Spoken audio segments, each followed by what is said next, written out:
નકામી પડેલી બંગડીનો ફ્રેન્ડ્સ આવો જોરદાર આઈડિયા તમે ક્યારે પણ નહીં જોયો હોય. આપણી પાસે જ્યારે બંગડી જૂની થઈ જાય ને આપણે ત્યારે તેને ફેંકી દઈએ છીએ. ફેંકવા કરતાં ફ્રેન્ડ્સ તમે આનો રીયુઝ કરી લેશો ને તો ખૂબ જાજા પૈસાની બચત પણ થવાની છે. તો તેના માટે નકામી બંગડી લીધી છે, શાઇનિંગ પણ વહી ગઈ છે. તો હવે આ બંગડીને બંનેને આપણે ચિપકાવી દીધી છે. તો આ રીતનો કંઈક જાડો એવો કંગન રેડી થઈ ગયો છે. હવે આપણે તેની અંદર આ રીતે લેસ વીંટી દીધી છે.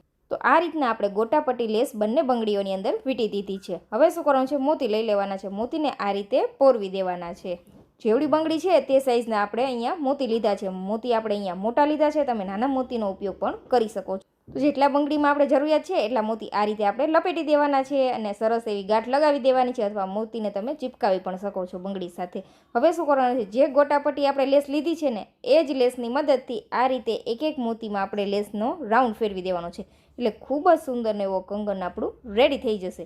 સેમ પ્રોસેસથી આપણે બંને કંગન રેડી કરી લીધા છે. સાવ સરળ સિમ્પલ છે ફ્રેન્ડ્સ. આ રીતથી તમે કંગન રેડી કરશો ને એટલે બજારમાં મળતા કંગન તમે ઘરે જ તૈયાર કરી લેશો, એ પણ જૂની બંગડીમાંથી. નવરાત્રિ ઉપર તો આ કંગન ખૂબ ટ્રેન્ડિંગ હોય છે અને મળે છે પણ મોંઘા ફ્રેન્ડ્સ. તો જરૂરથી તમે આ રીતે નકામી બંગડીનો રીયુઝ કરજો, તમારા પૈસાની પણ બચત થશે.